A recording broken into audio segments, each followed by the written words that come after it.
are we now?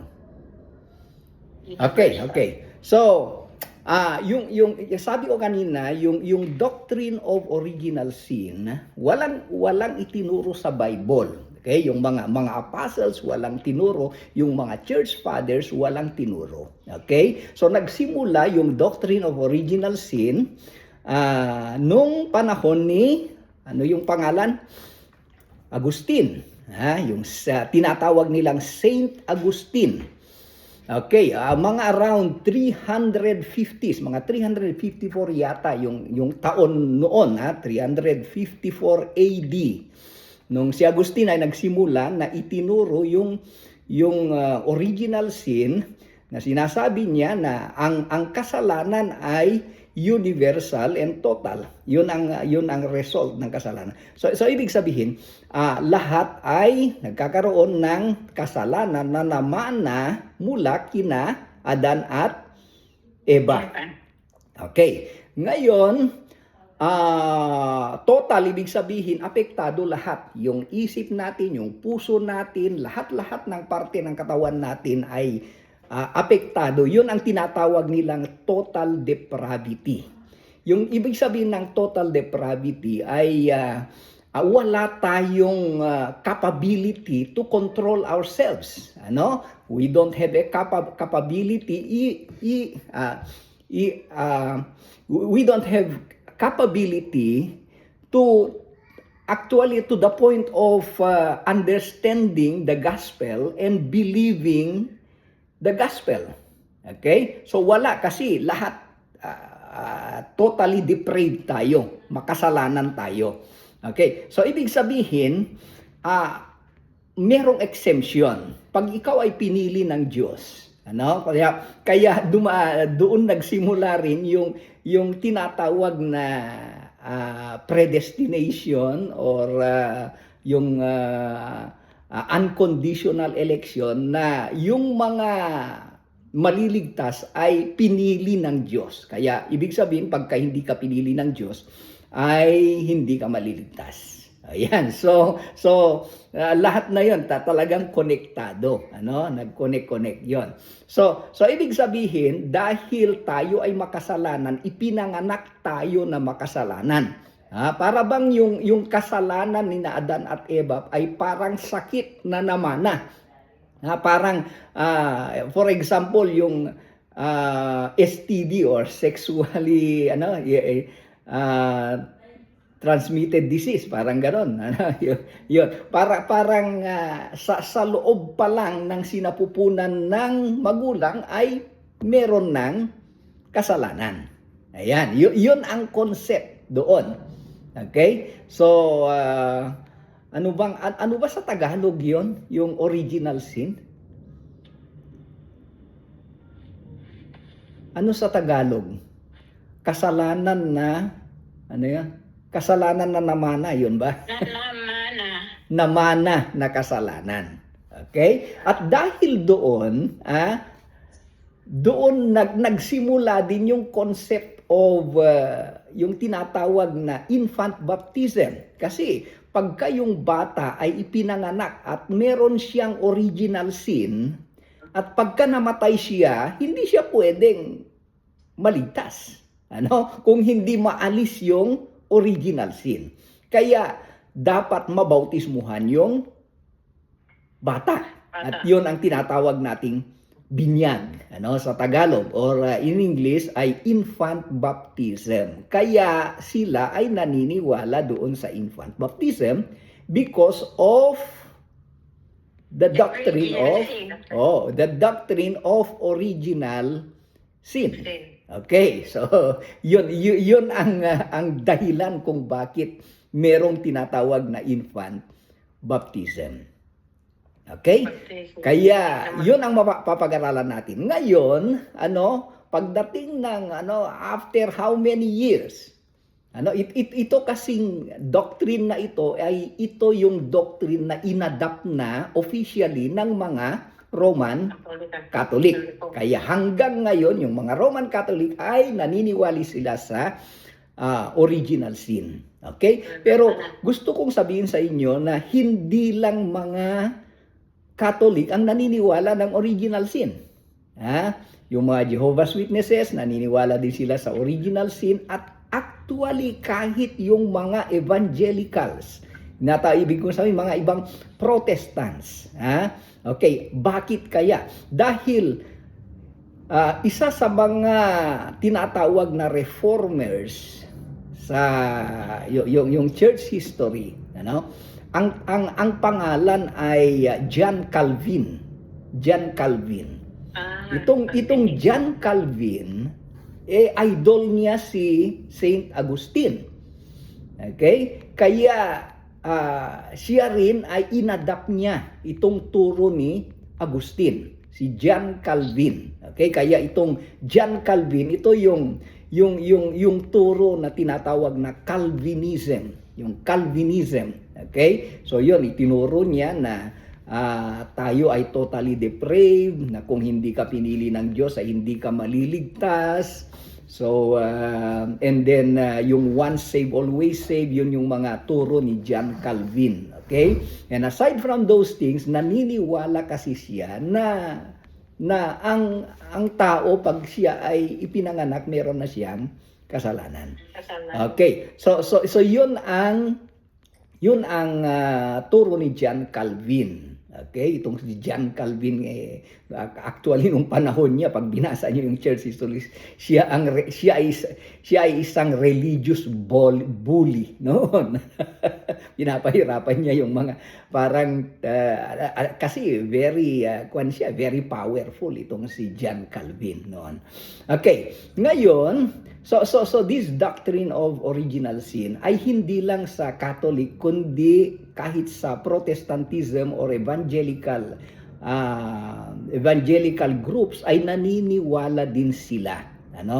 Kaya ito ang inadapt ng maraming like for example Baptists, mga Presbyterians, mga Lutherans. Ito naniniwala din sila sa doctrine of original sin. Ngayon, ang gagawin natin ay ano ba ang itinuturo ng Bible? Totoo ba na mayroong original sin? Or kung wala man tayong mababasa na original sin sa Bible, ay meron bang principle na nagtuturo na mayroong original sin? Okay? So una, pupunta tayo sa Old Testament. Okay? Sa Old Testament, doon sa Book of Ezekiel, doon sa outline na pinadala ko. Ewan ko kung nasa Thursday Bible Study, but hindi yata pumasok doon. Okay? So, doon sa Alta Vista Church, pero titingnan ko mamaya. Kasi dalawang outline ang sinend ko doon eh. So, unang verse ay sa Ezekiel 18:20. Okay? Nakita nyo ba yung Ezekiel 18:20? Nanay, ligo. Anong sabi niya? Yung Ezekiel 18:20. The soul who sins shall die. Okay. The And then? son shall not bear this guilt of the father, nor the father bear the guilt of the son. Okay. So the soul, ibig sabihin yung tao, yung kaluluwa na nagkasala, sabi niya, ay mamamatay. The soul who sins shall die. Okay. So anong ibig sabihin nun? The soul who sins shall die. So, It's too dark. okay. Chicken nugget. Tama ka chicken nugget. Okay. So the soul who sins shall die. So anong ibig sabihin nun? Yung die na yon, it's not necessarily physical but spiritual or eternal. Di ba na pag-aralan natin yung death, ibig sabihin not only physically but spiritually, yung separation from God and eventually punishment doon sa impyerno. So, pagka yung tao, yung kaluluwa kasi ang nagamit dito, yung tao na nagkasala, siya ay mapaparusahan. He shall die. And then sabi niya, the son shall not bear the guilt of the father. Kaya dito makikita natin na ang kasalanan ay isang personal na bagay. So ibig sabihin, ang kasalanan ni Pedro, kasalanan ni Pedro. Ano? Hindi kasalanan ni Juan. It's personal. And it is not inherited. Ha? Nakita nyo ba yon yung verse na yon? The son shall not bear the guilt of the father. So in other words, yung kasalanan ng father hindi pwedeng manahin ng anak. Okay? So maliwanag ba doon? Nor the father bear the guilt of the son. So kung ano yung kasalanan ng ama yon at hindi pwedeng i-transfer sa anak. Ano? Okay. At ang mapaparusahan ay father, hindi yung anak. Kung nagkasala yung father, hindi yung anak ang mapaparusahan, kundi yung father. Yeah. So it's personal and it is not inherited.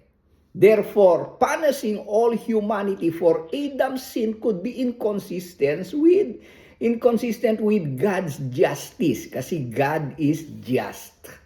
Okay? So, second verse na babasahin natin ay Romans chapter 2 verses 6 to 11. Okay? Sino sa inyo ang magbasa ng Romans chapter 2 verses 6 to 11? This is about the judgment of God. Okay? So, sa araw ng paghuhukom, paano huhukumin ng Diyos ang mga tao? Romans 2, 6 to 11. Sinong magbasa doon? Sinong ready? Sige. Romans chapter 2 verses 6 to 11. Meron ba? O pastor, pero King James. Sige. Chapter 2, verse 1 to... Verses 6 to 11. 1 to 11. 6 to 11. 6 to 11. Who will render... Nadinig ba? Sige, Esther. Sanay, English naman kasi. Who will render to every man according to his deeds.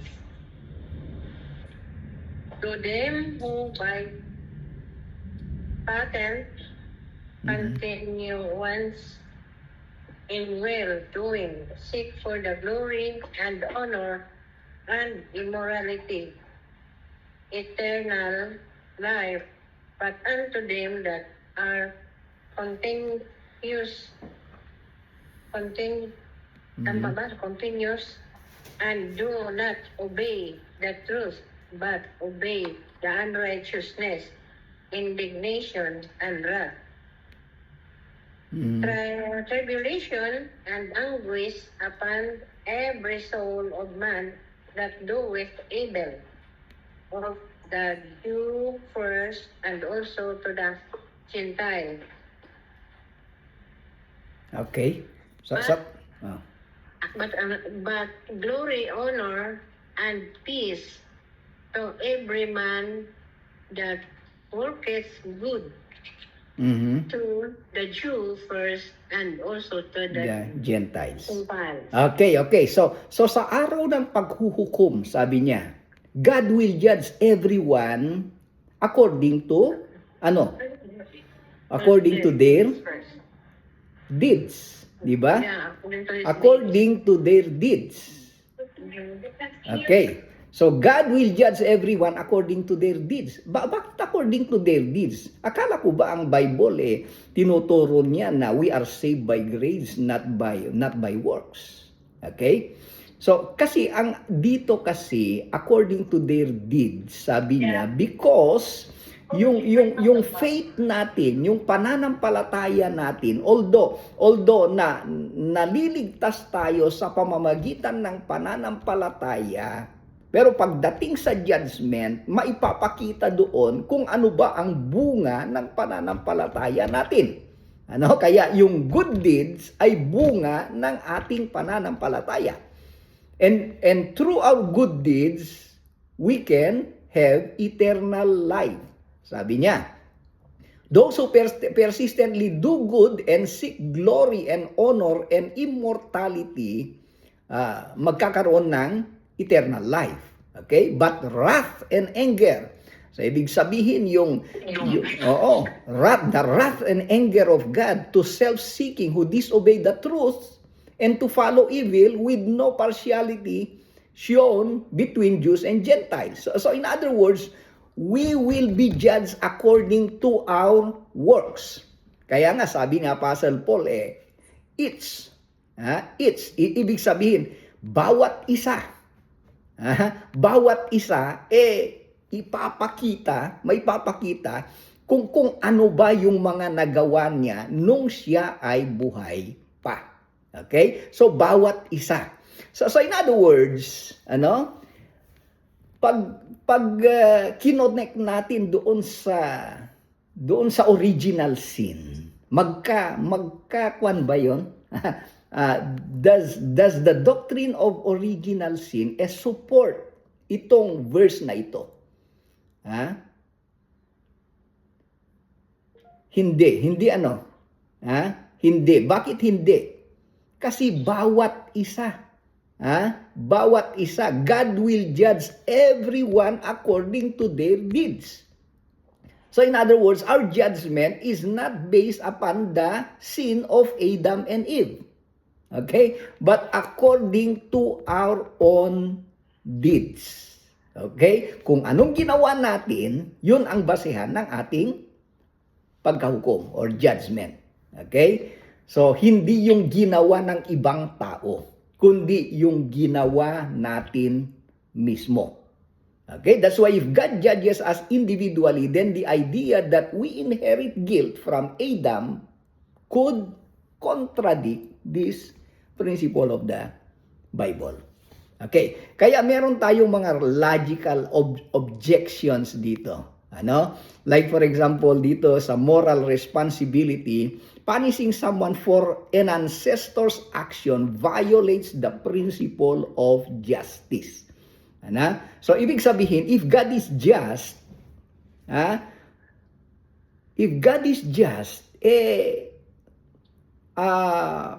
paparusahan niya yung isang tao na ang kasalanan hindi naman niya ginawa. Yun ba ay justice? Justice ba yun? Yun ang tinatawag na kwan. It violates the justice of God. A baby cannot choose or commit sin. So holding infants accountable seems morally questionable. It's questionable. Okay. And then, merong tinatawag na genetic versus moral inheritance. So original sin suggests that moral flaw is genetically inherited. Parang gene nasa genes na 'yon. Okay? Modern science shows that moral choices are learned, not genetically encoded. Therefore, the concept of inherited guilt lack empirical support. Okay, kaya it contradicts yung genetic versus moral inheritance. So in other words, ibig sabihin mga kapatid, maraming mga contradiction dito. Like for example, maaatim ba natin na isipin, like for example, yung baby na abort, ibig sabihin nakunan yung nanay, buntis siya, pagkatapos nakunan siya yung baby. Ngayon, pwede ba o makatarungan bang sabihin natin na wag kang mag-alala, yung baby nasaan na?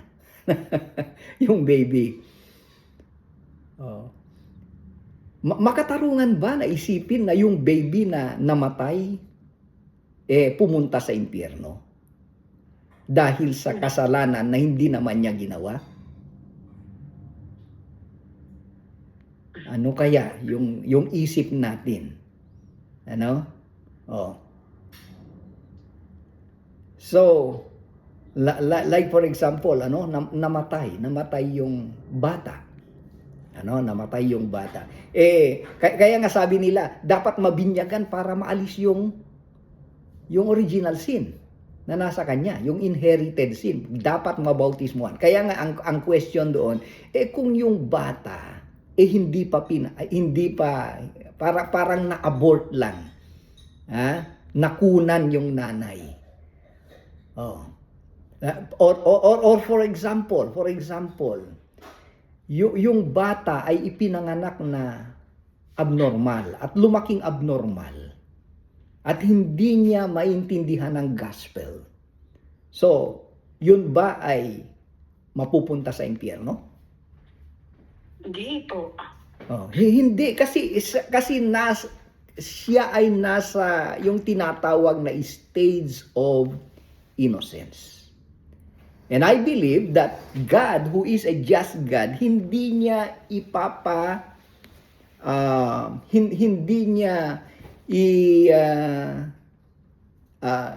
ibibigay sa kanya yung parusa, yung kasalanan na hindi naman niya ginawa. Okay? So it contradicts God's nature. That God is a loving God and imposing punishment on all humans for Adam's sin may conflict God's perfect justice. Kasi Deuteronomy 32 verse 4 sabi niya, God is just. He is a just God. Okay. Kaya He is a loving God, He is a just God, and original sin will contradict the nature of God. Okay? And it will also contradict our free will. Yung free will versus inherited will. Because if everyone is born guilty, it undermines true free will. Wala na parang kasi ang dahilan kung bakit nagkasala ang isang tao because of his decision. It is his decision. 'Di ba? Decision niya 'yon. Hindi decision ng ibang tao. Okay, ngayon pupunta tayo sa mga verses. Meron akong pinos na ibang sinend na ibang lesson about this original sin. Okay? So may I see. Nandun sa wait. Ito ay mga verses. Ito ay mga verses about this doctrine. So ano ba ang sinasabi ng mga verses na ito? Why? Bakit hindi tayo naniniwala sa original sin? Okay? So nabasa na natin yung Ezekiel chapter 18 verse 20. Okay? So pupunta tayo dito sa Deuteronomy chapter 24 verse 16. Deuteronomy chapter 24 verse 16.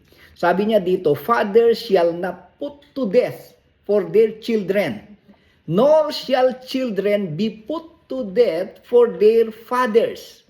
A person shall be put to death for his own sin. Kaya nga, ito, galing sa Diyos ito. Kaya ang sabi ng Diyos, sa Deuteronomy 24 verse 16, according to the law of God, according to God's principle, God's justice is individual. Individual accountability. Pagka nagkasala ka daw, ikaw ang mapaparusahan.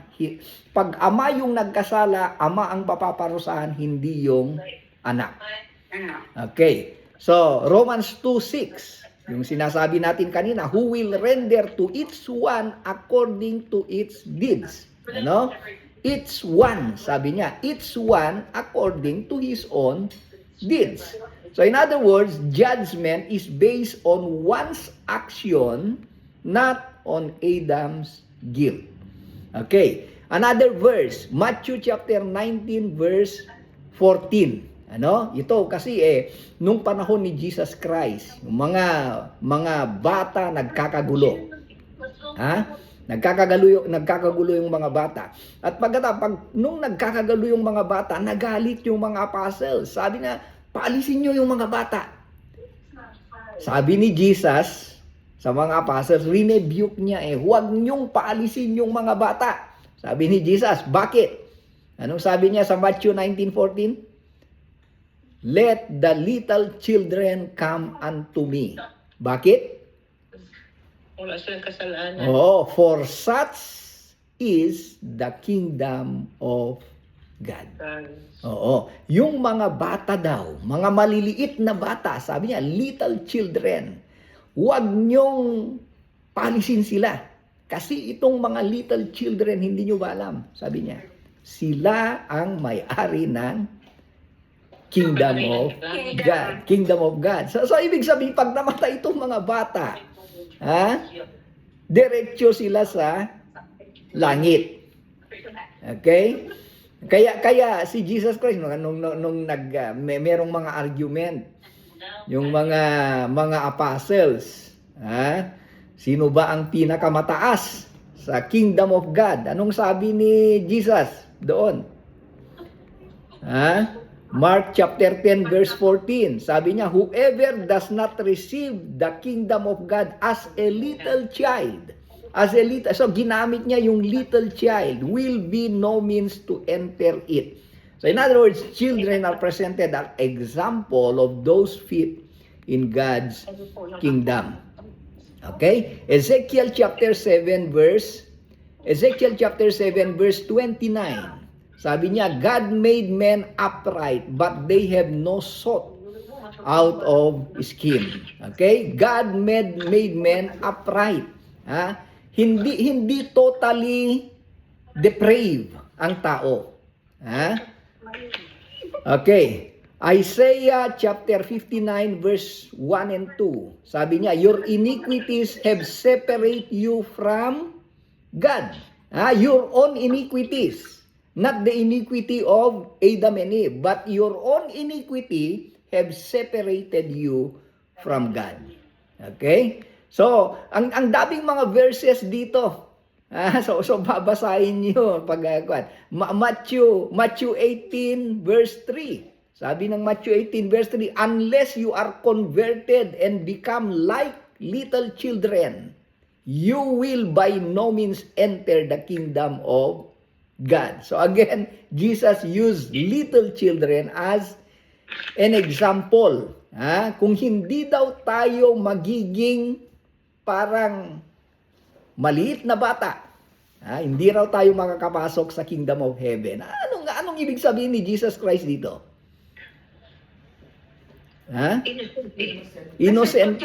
Inosente yung mga bata. Oo. Sila ang halimbawa ng purity and humility. Humility. Kasi tayong mga malalaki na kung minsan meron tayong pride. Meron tayong pride, pero kung nakipag-away tayo hanggang everlasting yung natin. So ibig sabihin, yung mga bata kasi kahit nag-away sila ngayon, yung mga bata, kahit nag-away sila ngayon, pagkatapos mamaya nagbabati uli sila.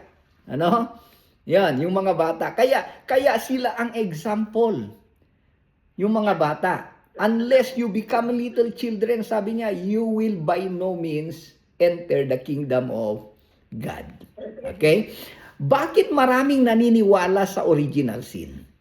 Okay, merong verse dito kasi na matatagpuan natin sa Romans chapter 5 verse 12. Romans chapter 5 verse 12. Ito ang batayan ng mga naniniwala sa original sin. At gusto kong i-explain ito. Okay? Sabi niya, therefore, just as through one man, ang itinutukoy dito na one man ay si Adan, or si Adan at saka si Eva. Okay? Kasi sila yung nagdala ng kasalanan, di ba? Nagkasala sila. This one man, sin entered the world. So pumasok yung kasalanan dito sa mundo dahil kina Adan at Eva. Kaya nga pag binasa nila ito, tingnan mo parang tama yung original sin. And death through sin. Kaya dahil sa kasalanan, nagkaroon ng kamatayan. Ano? Because of the sin of Adam and Eve, pumasok itong kasalanan, kaya nagkaroon ng kamatayan. Itong kamatayan na sinasabi dito, okay? So, it's either, kasama yung physical. Kasi kung hindi nagkasala si Adan at Eva, hindi tayo mamamatay physically. Okay? Pero dahil sa kasalanan, namamatay tayo. At hindi lang 'yon, yung death na tinatawag doon. 'Di ba? Ano pa yung death? Hindi lang physical death. Ha? Spiritual. Spiritual means yung separation from God. Nasira yung relasyon natin sa Diyos. At Yes. pagka yung relasyon natin sa Diyos ay nasira dahil sa kasalanan at ikaw ay namatay na ganun ang sitwasyon mo, ano mangyayari sa'yo? Eternal death. Ano yung eternal death? Eternal death means eternal separation from God. Eternal separation from God, ibig sabihin everlasting punishment. Yun ang ibig sabihin. So because of that sin. Because of that sin. Okay? Ngayon, and thus death is spread to all men because all have sinned. Ito yung batayan ng mga naniniwala. Pero gusto ko lang i-correct yun dahil nung nagkasala sina Adan at Eva, hindi niya sinabi dito na yung kasalanan nila ang minana natin, kundi the consequence of their sin. So ibig sabihin yung bunga ng kanilang kasalanan. At ang bunga ng kanilang kasalanan, ano yon? Death. Sabi niya, death, kamatayan. So just through one man, sabi niya, sin entered the world and death through sin. Hindi yung guilt of the sin of Adam and Eve. Hindi yun, kundi death. Death means the consequence of the sin of Adam and Eve. And because of this death, death is spread all men because all have, anong sabi niya? Medyo maingay yun. Death, because all sinned. Because all sinned. Alam niyo yung ibig sabihin? Dahil lahat ay nagkasala. Hindi niya sinabing dahil minana nila yung kasalanan. Kundi dahil sila ay sino yung maingay? Yung electric fan, parang electric fan. Dahil sila ay nagkasala, sabi niya. Okay? Nagkasala, ibig sabihin, nagkasala sila dahil sa kanilang aksyon. Dahil ang tao naging makasalanan, kaya nagkakasala ang tao. Yun ang ibig sabihin. Hindi yung kasalanan ni Adan at Eva na minana, kundi yung nature. Ang tao naging makasalanan. At dahil naging makasalanan, nagkasala ang mga tao. At dahil nagkasala ang mga tao, sila ay mapaparusahan. Kaya nga, pag pinagpatuloy natin ang verse na ito, dahil sa, meron ding other Adam. Yung last Adam, it refers to, ang tinutukoy doon si Jesus Christ, na kahit na nagkasala ang tao at nagkaroon ng kamatayan, but through Jesus Christ, nagkakaroon tayo ng kaligtasan.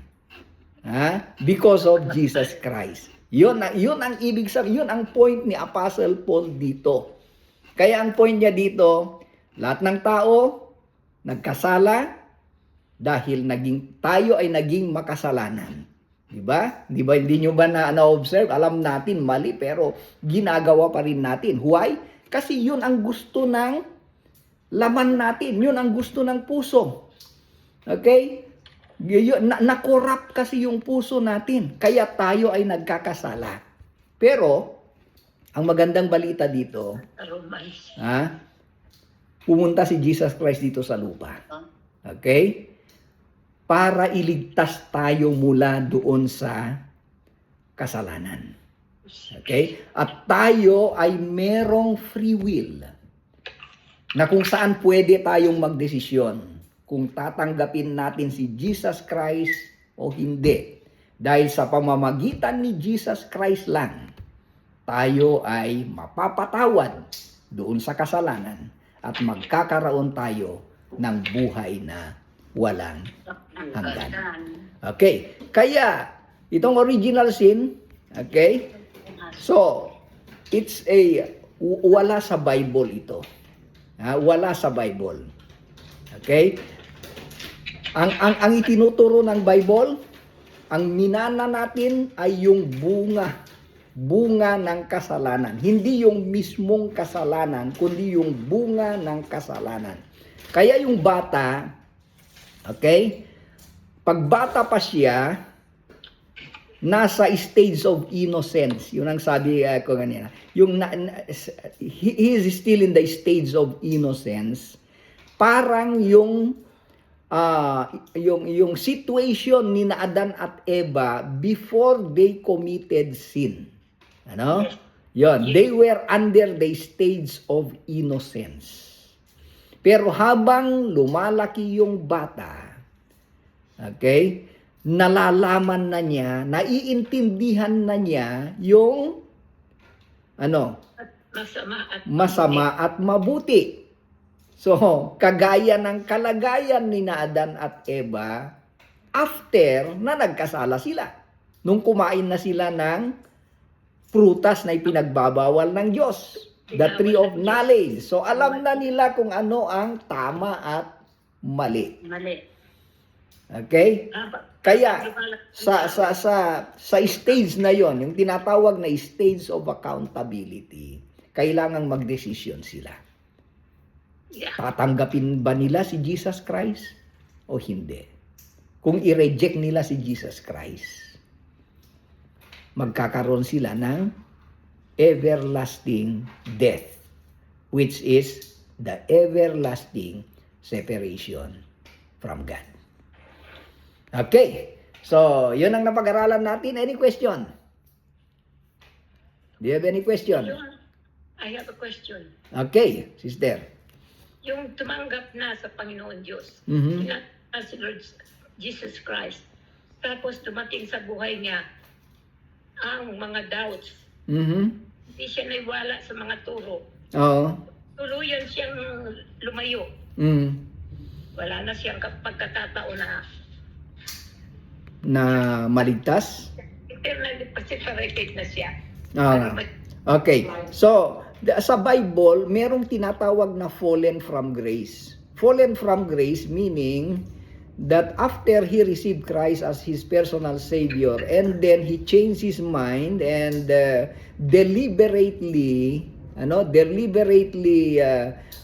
forsake his faith, ang sabi ng Bible, parang yung aso na parang yung baboy na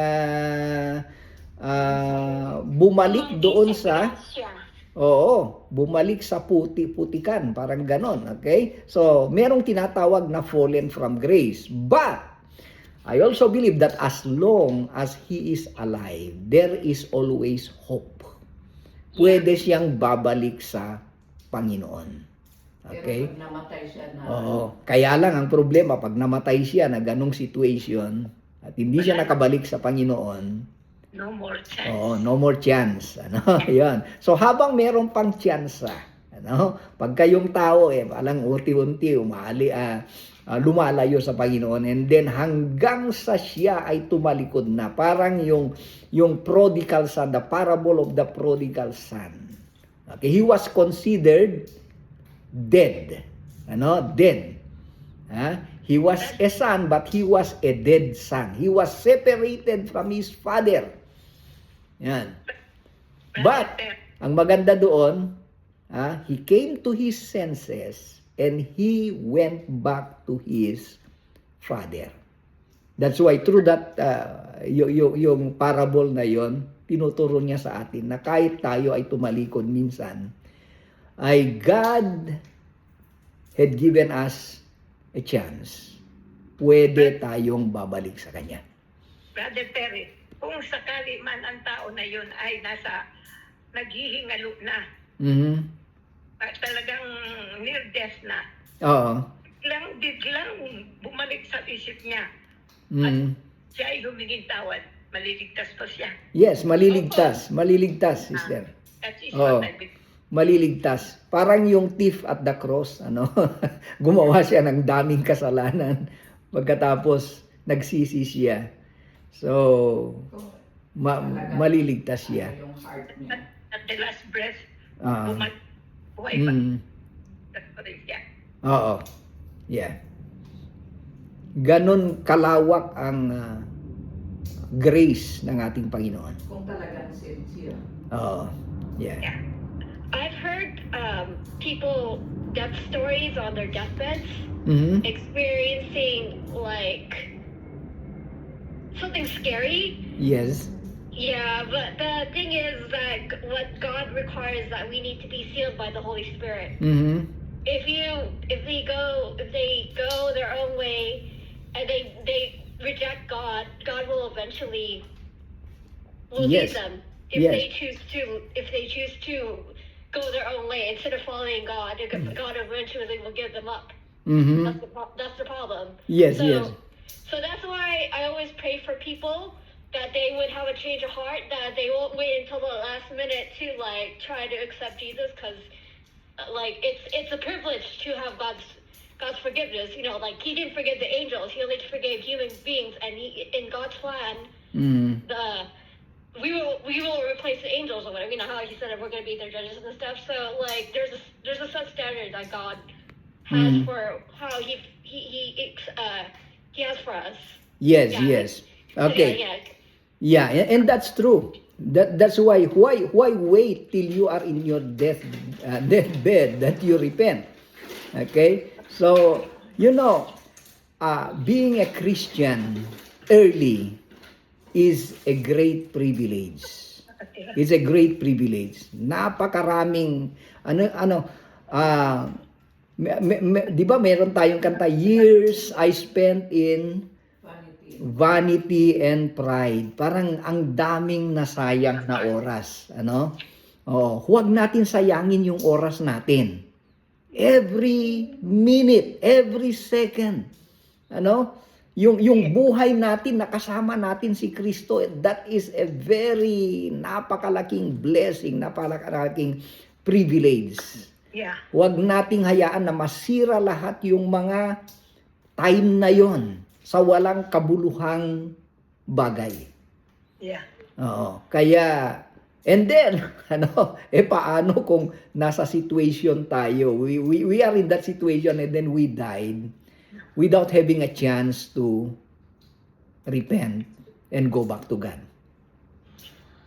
Yun ang napakasakit. Oo. Okay. So that's true. Okay, any more?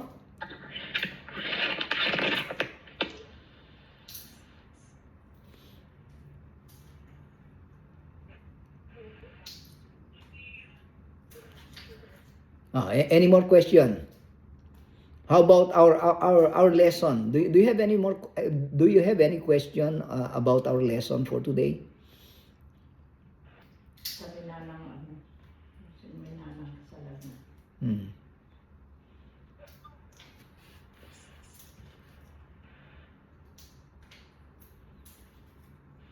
Wala na?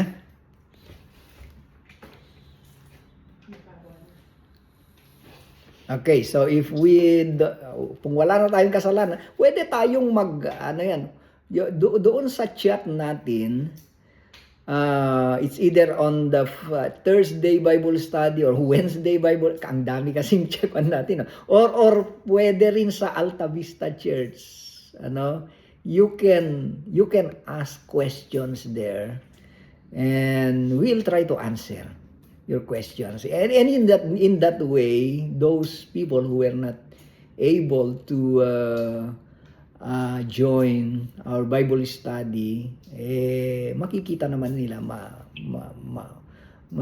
ma-sharean sila sa mga bagay-bagay na napag-aralan natin dito sa Bible study.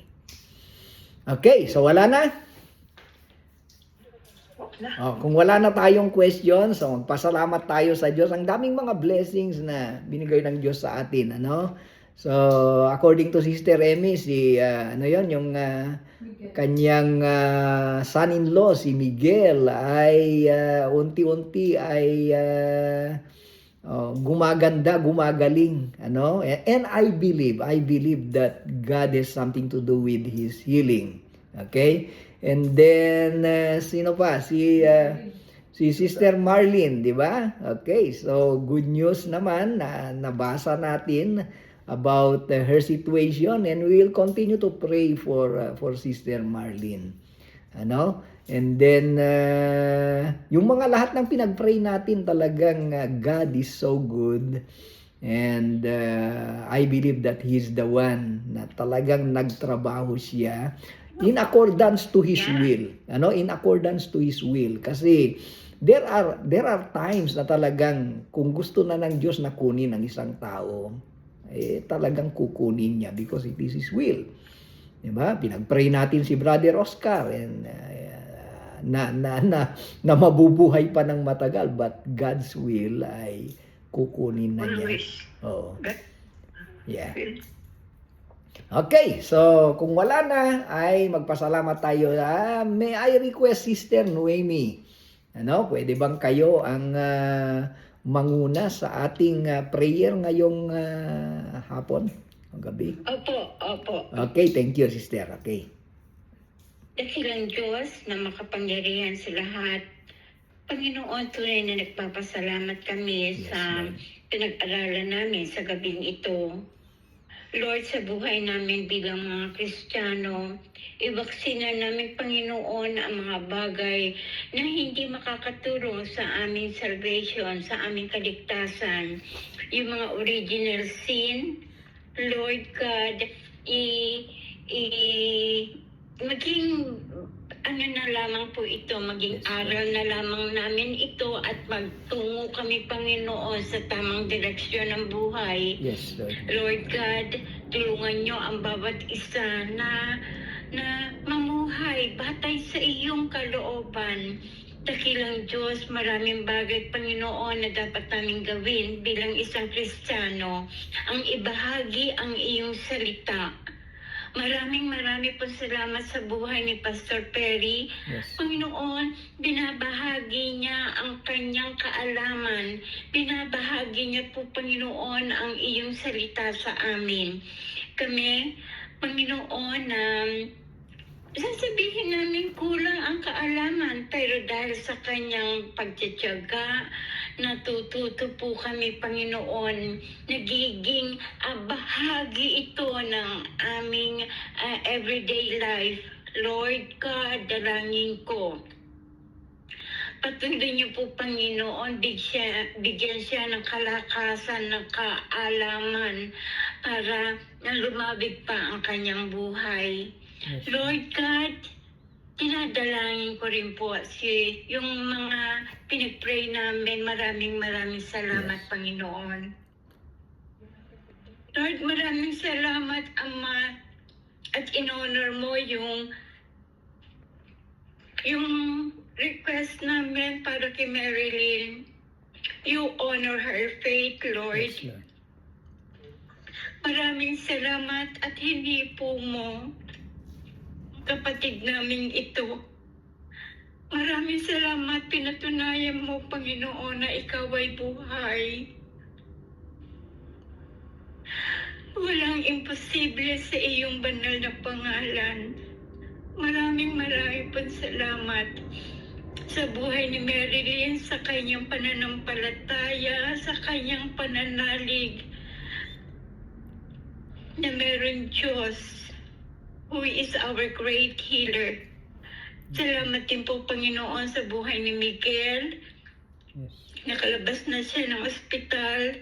Maging si Jonah Faith, she is into full recovery. Marami pong salamat at sa marami pa, Panginoon, mga kapatiran na nagdadanas ng mga karamdaman. Ikaw, Panginoon, ang aming Diyos na buhay.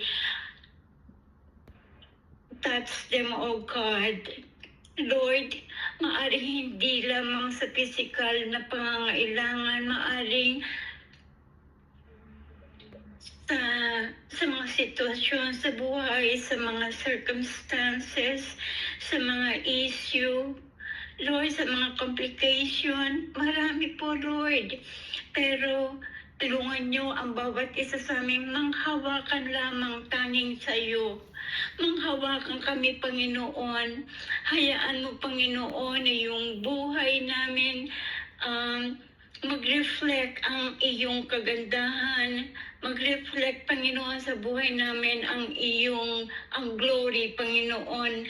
Maging biyaya yung aming mga bibig, yung aming mga testimony sa aming kapwa. Dakilang Diyos, sa buhay na ito, tulungan mo kami, Panginoon. We need you, Lord, in our life. We need you, Lord. Palakasin mo kami, Panginoon, sa aming mga pangangatawan. Palakasin mo kami, Panginoon, sa aming isipan, sa aming spiritual life. In everything, Lord. Maraming salamat, Panginoon, because pwede kami dumulog sa iyo at any time. Thank you, Lord, for Alta Vista. Lord, dalangin ko mula sa pastor hanggang sa mga elders, pati sa mga members, keep them intact, Lord. Gawin mo silang biyaya, Panginoon, sa community iyon ng Alta Vista. Ang lahat ng ito, Ama, dinadalangin ko sa pangalan ni Jesus. Amen. Amen, amen. Okay, so thank you, Sister Noemi. And okay, so Thank you. Good night. yeah, good night everybody. Oh, si Sister Marlene nandito, nakita ko si Sister Marlene. Okay, so ano, kumusta, Sister? Okay, good night, Okay, everyone. yeah. Okay, so good night. Oh. So we'll continue to pray for you, Sister Marlene. Okay. So good night, everybody.